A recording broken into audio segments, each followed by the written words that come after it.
what do you see as the missing ingredient when it comes to really, truly tackling the issue of drug use, drug abuse in the city, and how you're going to deal with it if you're at the State House? 90 seconds. 90. What? 90 seconds. 90 seconds.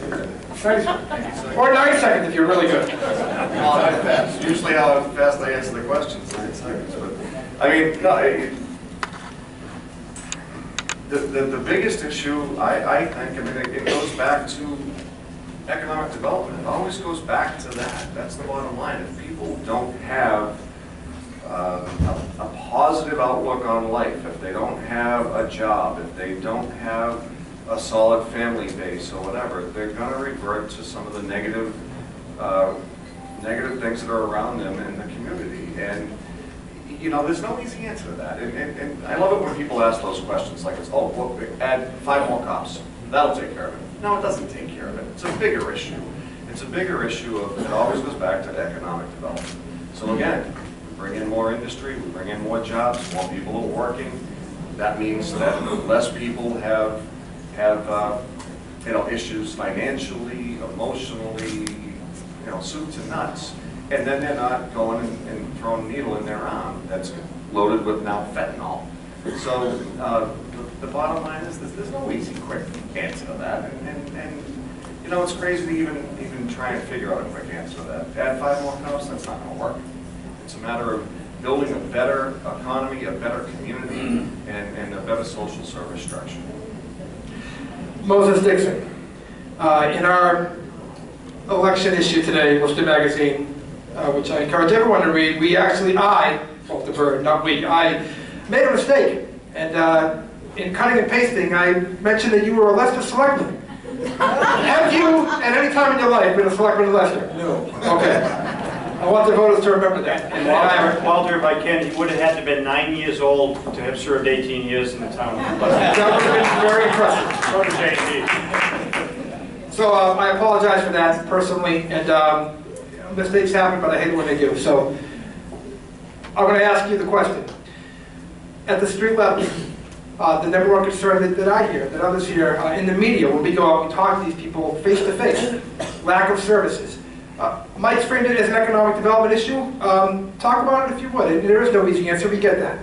Yeah, absolutely. There's no easy answer to this tragedy given the recent events in the city with the deaths of the overdoses.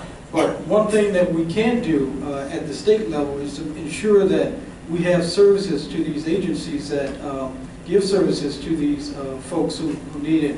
Because oftentimes what you have is someone who is struggling and they're trying to find a way out. But oftentimes when they go to these places, there's no beds, there's no other services provided for them, and so they go back into a cycle. So I think what we can do at the state level, working with the city, is ensuring that we do have funding available to provide the services to the people that need it. Kate, you're on the clock. You want to repeat the question, or? No, I think I... Go ahead. So, well, this is a serious problem in need of serious attention and a serious solution as well. I think the first concern is getting the people already affected into long-term rehabilitation. But instead of treating them at the hospital or treating them at the courthouse, we need to be treating the root cause of this. And you know, there's a great program that already exists here in Worcester, and it's called the Better Life program, and this is offered through former Mayor Mariano and through the Worcester Housing Authority.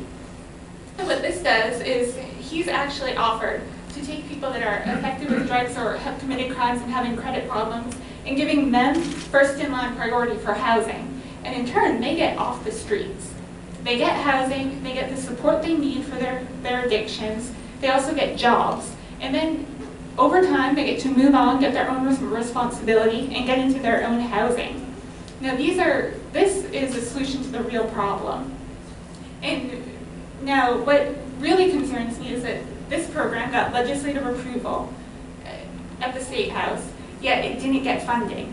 Now, the job of a legislator is to gain support. So this is what I've been doing. I've already been talking and reaching out to representatives in the area, Representative Durant, Representative Patman, Representative Beaton, to make sure that this program gets funded. Because if you're not funding this, you're not fixing the real solution. Thank you. I'm going to go to rebuttal time. I'm actually going to wait to Mike first.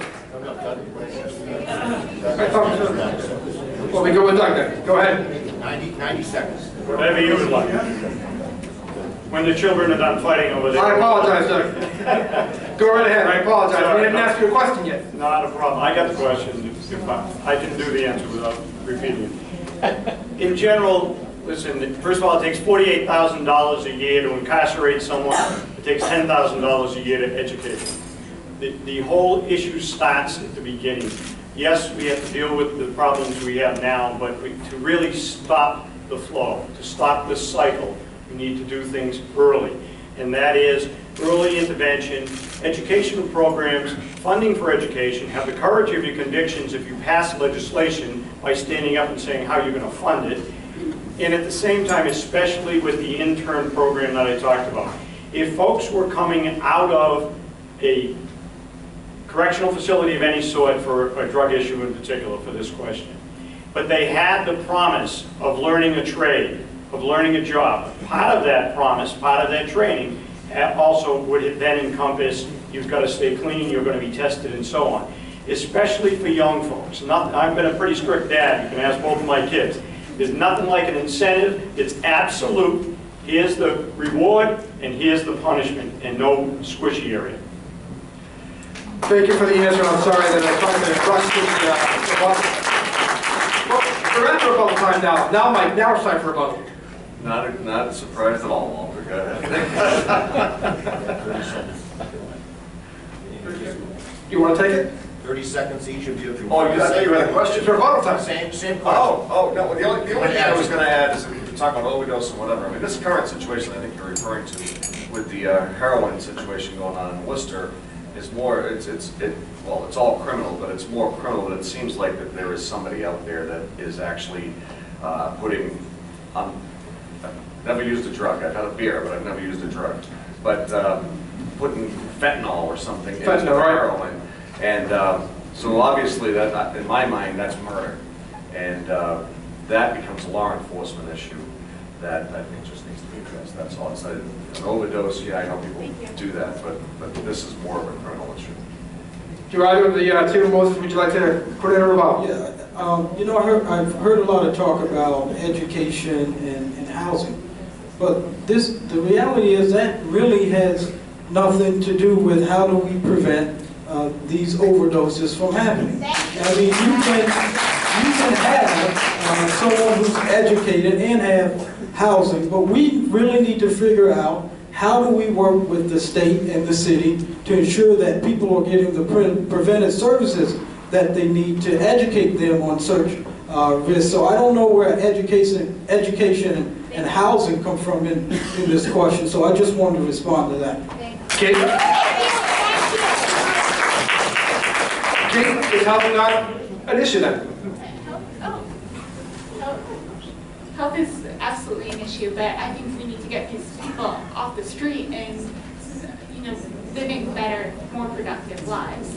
And as a follow-up, I do want to say that Worcester Housing Authority already has the property for this, so they won't be reaching out to other communities for Okay.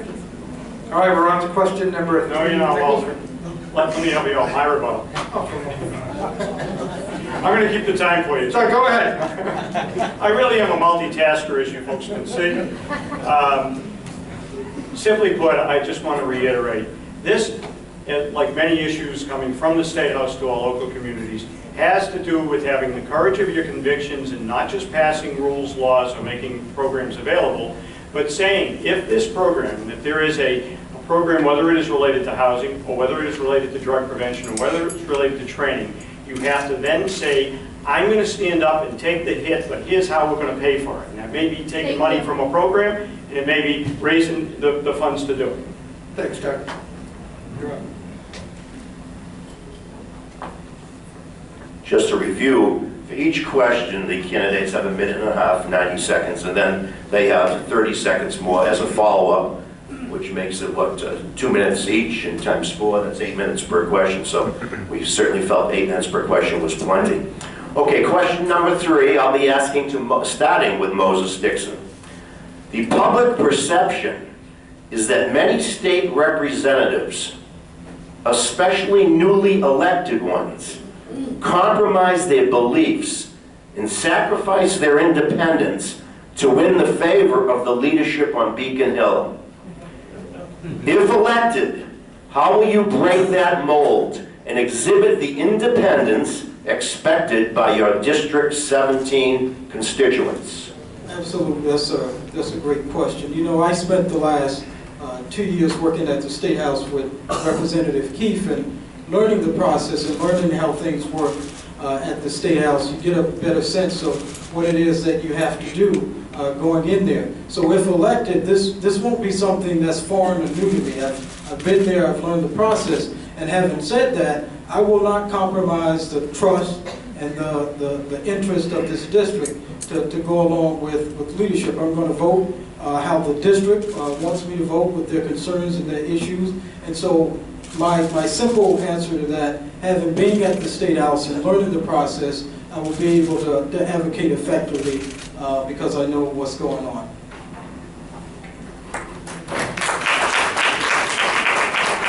Kate Campanale? All right, well, first let me begin by telling you what I'm not. I'm not one of the good old boy or go along to get along crowd that's so prevalent on Beacon Hill. You know, I'm someone that's going to stand up for what's right for my community. And this is in part of a new generation of leadership that's really dedicated to their community. Now, also as far as, I think it's a common misconception too that Republicans can't get anything done on Beacon Hill when in fact it's the exact opposite is true. I mean, we can look at Worcester itself. Now what happens in the city of Worcester really affects the rest of Worcester County. And we're dealing with, the delegation in Worcester is all Democrats, which vote always with Boston. So where is our money going? It's always going to Boston and not much is coming back. Now let's look at Worcester County, where we have more Republican legislators as well. Now, wouldn't you love to be able to talk about Worcester from both sides of the aisle? You know, I think we could really bring a partnership by Republicans working with the Democrats and actually bringing back more ideas and resources here to this area. And I think it's something that we really desperately need.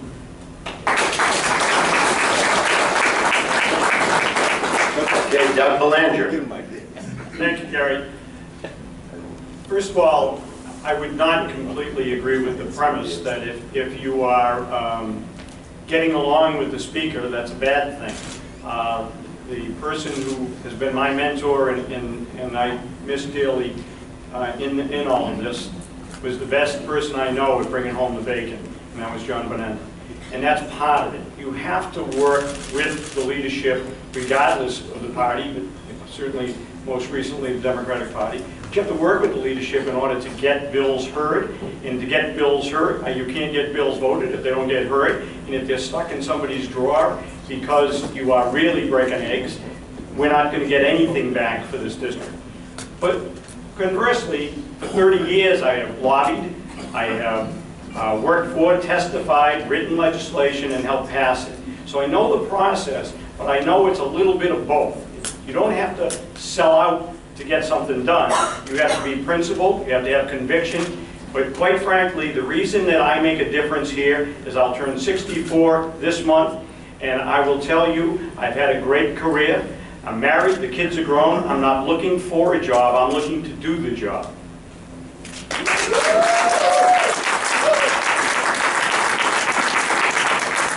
Germain. I can't agree with Doug more.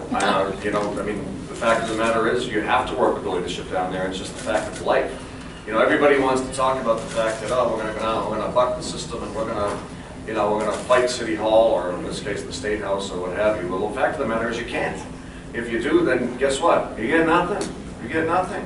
You know, you want your pothole fixed, or you want a couple more police officers or firefighters or whatever on the streets. You're not going to get it if you're going to be the one out there bucking the system. So you have to figure out some way to work with the people down in Boston, not work against the people down in Boston, just to try and make a solid statement because that's politically correct or what have you. And John was the best at that. That's why the 17th Worcester District was able to be a district that did get the bacon. And that's why everybody in the 17th Worcester District was able to get their pothole fixed again, or Mr. and Mrs. Jones was able to, to help get their son into a better school or what have you. Whatever the issue was, nothing big, nothing small, John would take care of it. And it's because he had such great relationships down in Boston. So I'm not going to sit here and tell you that I'm going to go down there and buck the trend and take on the establishment. I'm going to go down there and try and develop relationships down there that will then come back and reap rewards and benefits for all of you and all the people in this district. Okay, we have 30 seconds if you'd like to make a final, give a final answer on that question. Absolutely. There's nothing wrong with working with the leadership because that's how you get things done.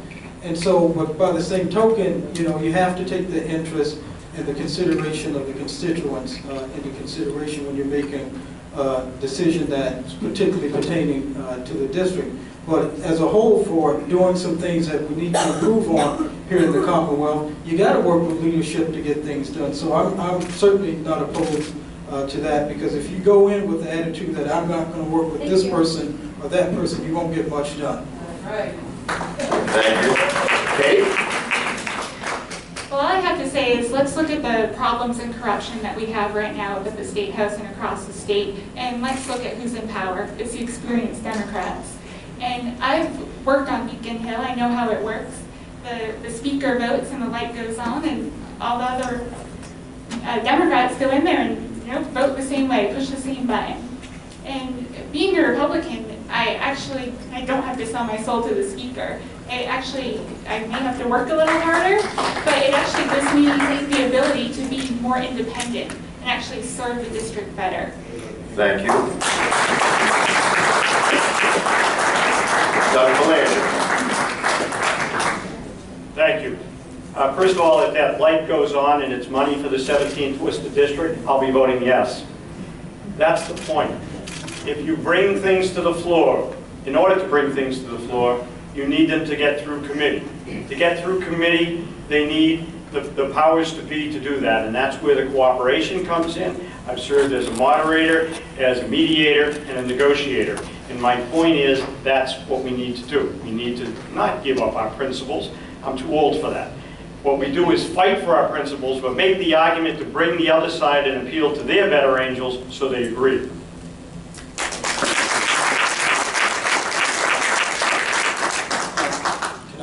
We're going back to, I think, Mike, if you want the 30 seconds. And I think Moses already had 30 seconds on this one. Okay, let's go down to Hank Stoltz, question number 4. Okay, Kate, and this one is for you. Kate, in our state government, do you feel that there is still fat to be trimmed from the bone? Or do you think that these tales of EBT and welfare abuse are overblown? That they're just talk radio fodder, that they're headlines for the Boston Herald just to get people riled up? Absolutely not. There are a lot of issues up there at Beacon Hill, and I think one of our the biggest issue we're looking at right now is local aid. And let me tell you what I've been seeing, going door to door and knocking on thousands of doors, and I probably have the new shoes to prove it as well.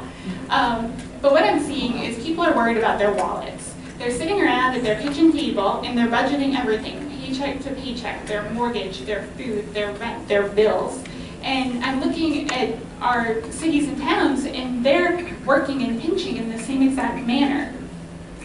So what do we really have to do about this is, I've been working, let me say that, I've been working at the local level too in our middle school, and I'm seeing our kids sharing textbooks.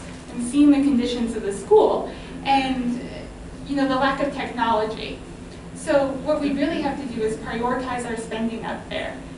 There is so much waste and abuse, and I think what we really need is to bring more money back here to our cities and towns, not always vote with Boston, who doesn't know what roads have to be paved here in Worcester. and that's the direction I hope to bring. Doug, more cuts to be made, or these are some easy gotcha type stories? For the most part, I think in any multi-billion-dollar organization, from Walmart to Market Basket to whatever, we can point to errors, flaws, or misuse. There's corporations throughout the country that have had scandals and problems, and you don't throw out all of General Motors, you throw out the boss, so you throw out somebody. So there are things to be done. But quite frankly, it is pretty much an easy standard bearer to say we're going to cut waste, fraud, and abuse. I haven't heard anybody identify yet what that is. I've heard this for a lot of years.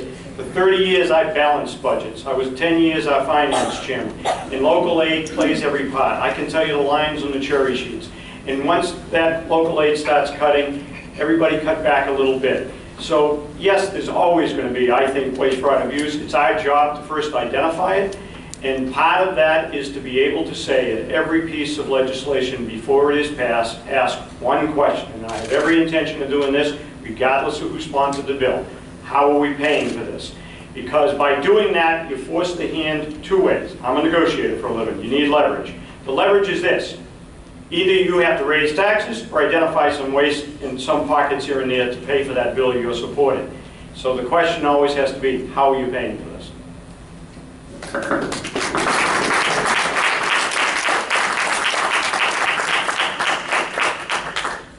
I have a funny, not a funny story, sad story, I have a story I can tell you about today. We were having a standout down here in Webster Square, and a guy came up to me, and actually we had about 8 people out there, and they were holding signs, and he came up to all of us, and he wanted to give us basically 50 cents on the dollar for his EBT card. He wanted us to actually, you know, give him 50 bucks, and he'd go and get us $100 worth of meat and whatever at Shaw's over here. And you know, it's a sad story. But to me, given that story, the fact of the matter is that that is waste, fraud, and abuse. And it has to be addressed, and it has to be fixed. But at the same time, we can't attack that one individual, or we can't attack that whole system because of that one individual, in my opinion. The fact of the matter is we just have to do a better job monitoring that and controlling that situation and that system so that abuse doesn't occur. But I don't want to throw the baby out with the bathwater, because Howie Carr and Rush Limbaugh and Sean Hannity all say that we should, because they give you 2 or 3 stories like I just gave you. Yes, it's a sad example of what really is going on out there in some situations, but it's not the majority. It's the small minority. So we need to continue to take care of the people that are out there that need our help.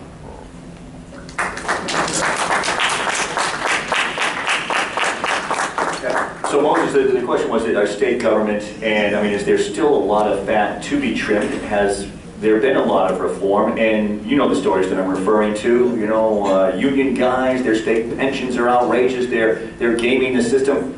Is that just fodder for headlines and for, you know, Rush Limbaugh, or is there something to it?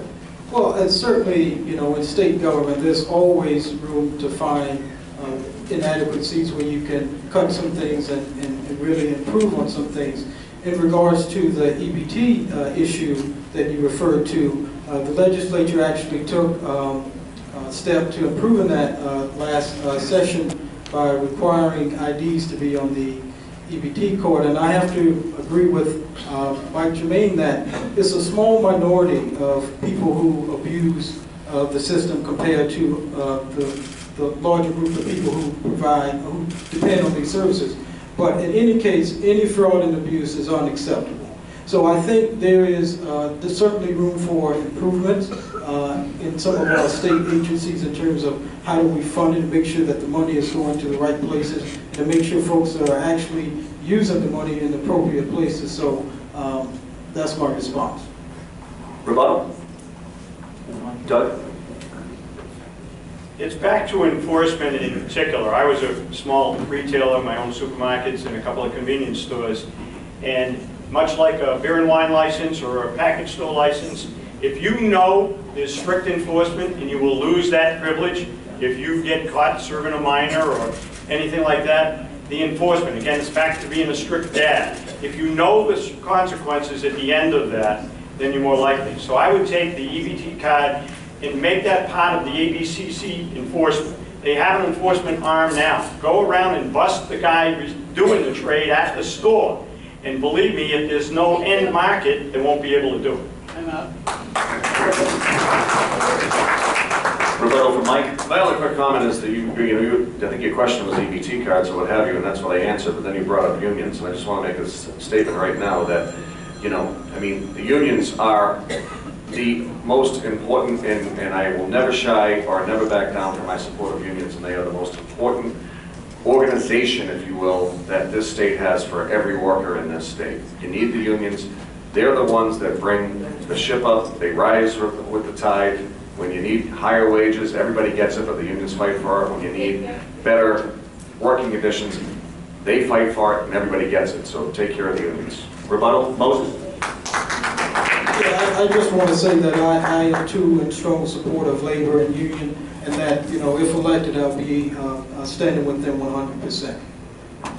I wanted to be clear about what I meant when I said that, and I think that you all have seen those stories, and I refer back again to the Herald. So I want to make sure that we're all talking about the same thing, where you see somebody who is identified as a union member, whether he's a firefighter or whatever the case may be, who has gone out on some sort of a disability, whether it is the now infamous weightlifting story, or whether it is that they were at a certain level on the day that they went out and the injury happened, and now the story appears that they are getting a pension that is a very high pension. And that Can I rebut another second? Absolutely. Can I rebut down to the second rebuttal or what have you?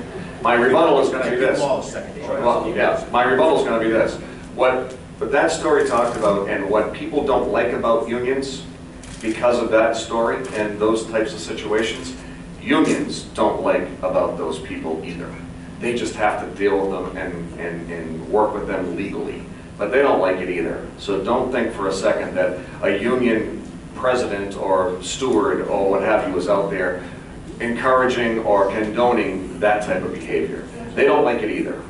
Kate, I didn't forget you. I just wanted to make sure that I got a direct answer to what my point had been. Please go ahead. All right. Back to your, I think, very original question about areas to cut spending. There's no shortage here across the state where we can cut spending. You're looking at the governor spending millions of dollars renovating his office. You're looking at spending $1 billion to putting into the Boston Convention Center. And like I said, meanwhile, our kids are sharing books in our public schools. While our local aid for Chapter 70, our education, is going up. I think it was somewhere around $70,000 in Leicester, about $210,000 in Worcester, and that's barely enough to cover costs. So you think if the state was looking to cut costs, it could find somewhere better than public safety education. Very good.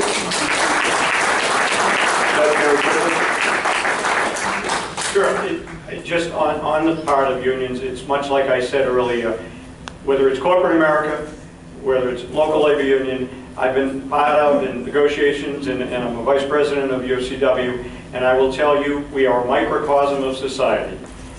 Each case can be made for, we have problem children, let's say, and so does corporate America, and so does each side, and so does Beacon Hill.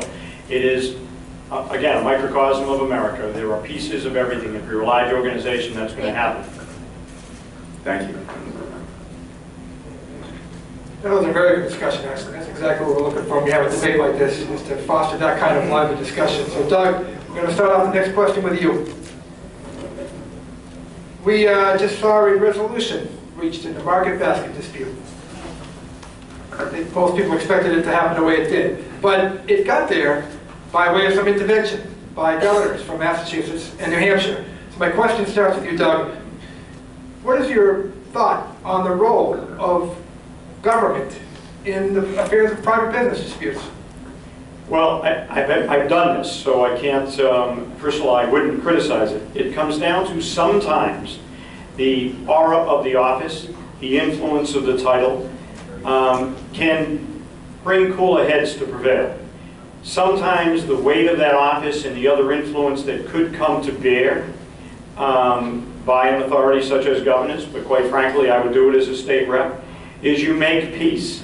When we had all our trouble with the Worcester Regional Transit Authority and a number of strikes, a number of labor things, it took Congressman McGovern, I was involved, a number of people, then Mayor Tim Murray, to really talk to both sides like a mediator would talk, and it changed the tone. That this is bigger than both of you two market basket billionaires fighting when your guys are standing up for you, the men and women are standing up for you. This is bigger than that. This is about our society. This is about workers standing up and saying this is right. So you two, time to be adults. And sometimes it takes, again in this case, the governor's prestige, but quite frankly, again, I've been involved in a number of these, and the prestige of an office from a selectman to any other influence you can bring to bear that will bring a peaceful resolution is a good thing.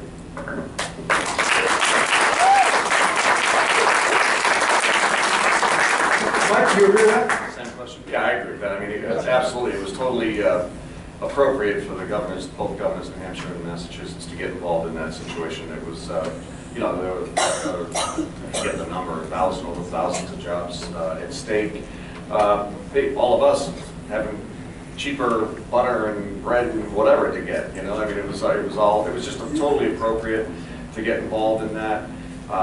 It was great to see the whole, you know, basically every employee in the business that wanted to go out there and support RDT, and I don't know these people, so I'm just saying RDT or whatever it is. I just read the stories, but to me it was great, and you know, I don't know how to answer the question. I would say I think it was, I would never have stepped in front of that, and I thought it was a great idea.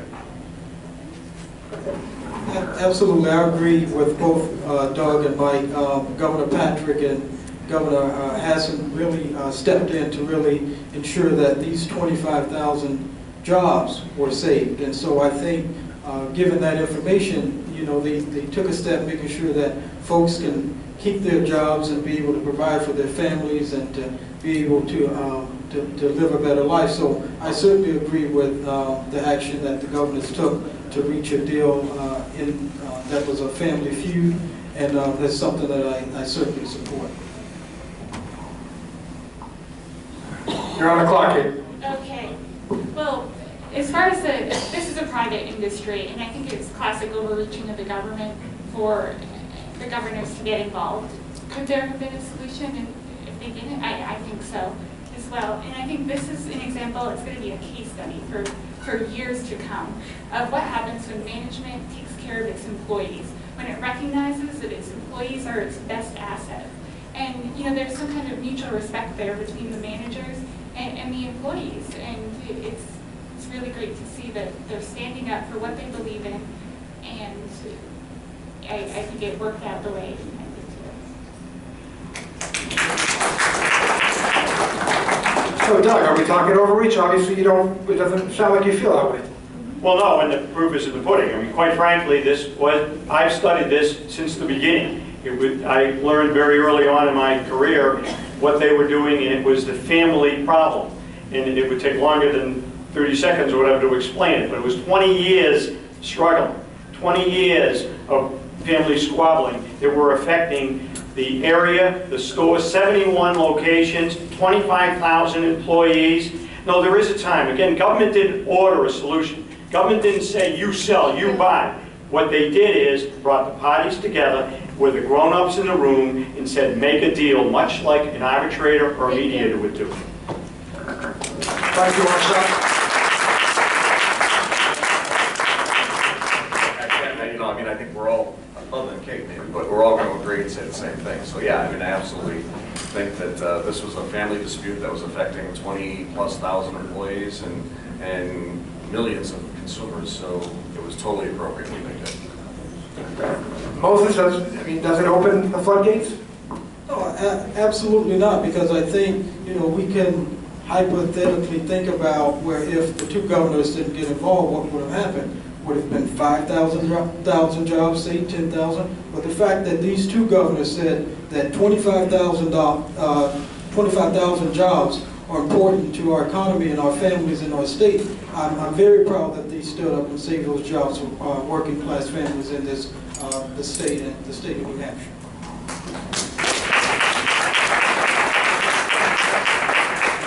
Okay, you all set? Yes. All right, we're going to move on to the next question.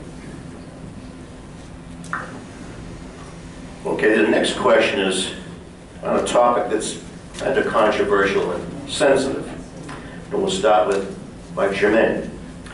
Do you think that the Commonwealth of Massachusetts should welcome and provide driver's licenses and other services to individuals and families who have entered this country illegally?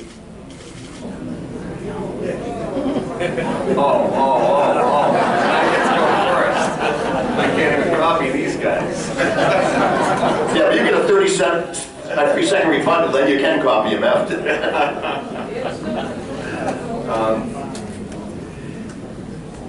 If there is a historical lineage, if there is a base of a family, absolutely yes.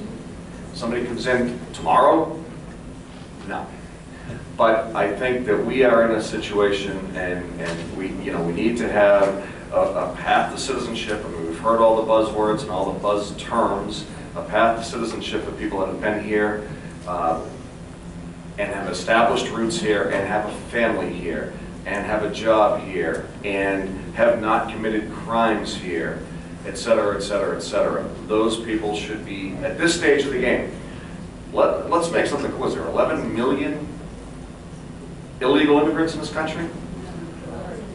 30 million? I don't know. It's a big number. Whatever the number is, maybe it's 11 million.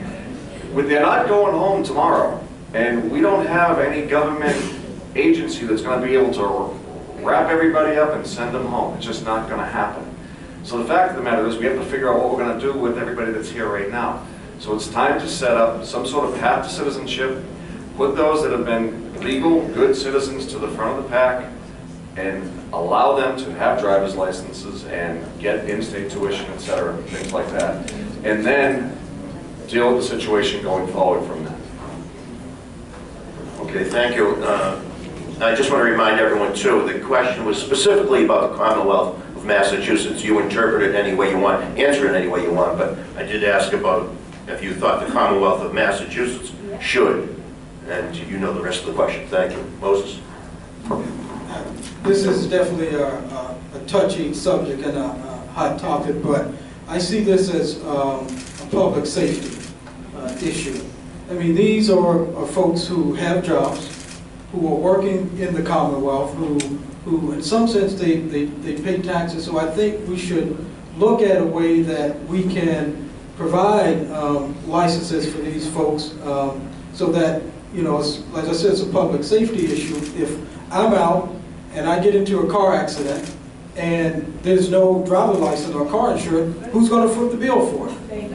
So I think it's important that we do find a way to make this happen, because this is not only a public safety issue, this is an economic development issue. They're going to buy cars, they're going to get car insurance, they're going to pay taxes, and so we all benefit from that at the end of the day.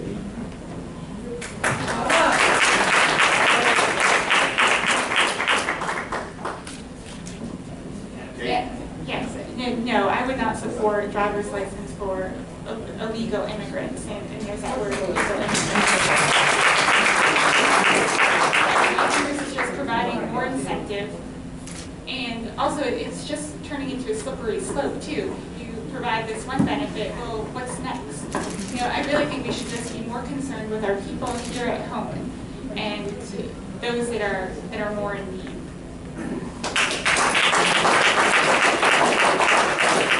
Okay, 90 seconds for Doug Belangar. Thank you.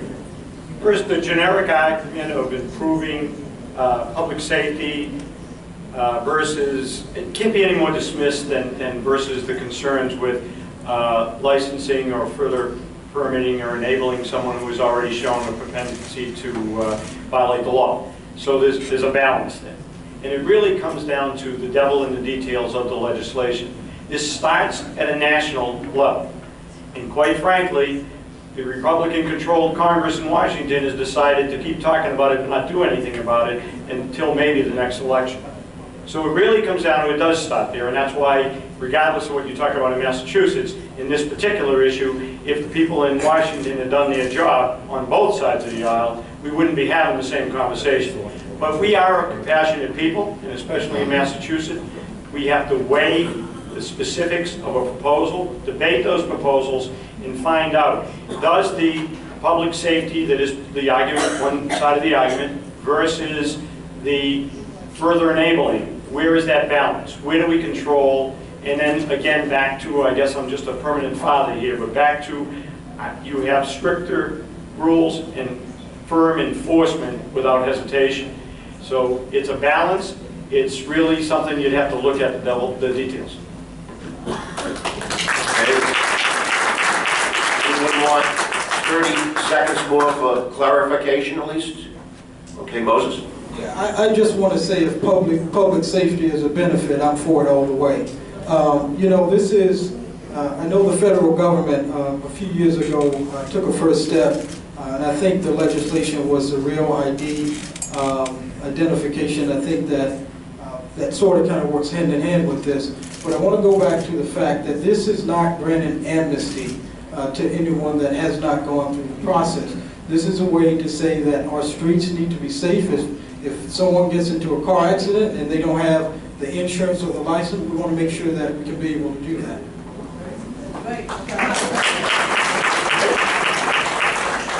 Anyone else want their 30 seconds? Okay, we're going to round two, which should be very interesting because we have a whole new panel, and the panel is the 4 candidates. Each of the 4 candidates will ask a total of 2 concise questions of their choice.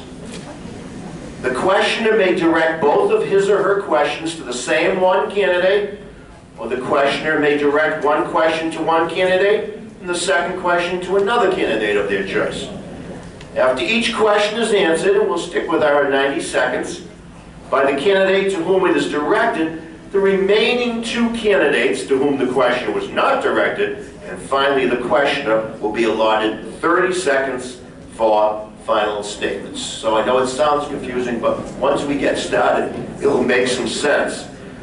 Question number 1 is going to be asked by Moses Dixon, and again, we're going to go in order, okay? But, well, I should say in order because he'll be asking questions to whoever he wants. But he won't ask the 2 questions first. He'll ask one now, we'll go through everyone, then we'll come back to you for you'll be question number 5 again, if you can follow that. But okay, Moses, you get to ask anyone here a question. Yeah, this is for all of the candidates, and the question is, if elected, what will you do to ensure that you are inclusive to all parts of the district, including the different many cultures and ethnicity and the diversity in the district? Okay, so you're asking that you're supposed to ask it of one person, and then they can have a rebuttal on that. So it can be for all. All right. We'll adjust the rules. Why don't we do this on the question? If you'll timer, let's give them all a minute. Okay, we'll go 1 minute. We'll start with on the left, Doug. And if I make a request, will we change the rules again? We may let you ask a question of the whole group too. Listen, it's all right. It really comes down, I've been representing a diverse group of people who are the employees at St. Vincent's Hospital, UMass, and Memorial Hospitals for 25 years. They come in all shapes, sizes, race, religions, genders, and the point is, they're family people trying to bring up their families, trying to balance their checkbook. They go to work every day, and they have the same worries that any one of us as parents, husbands, wives would have. And so I have no problem saying that I have been representing over 3,000 people in Worcester at those hospitals for the last 25 years.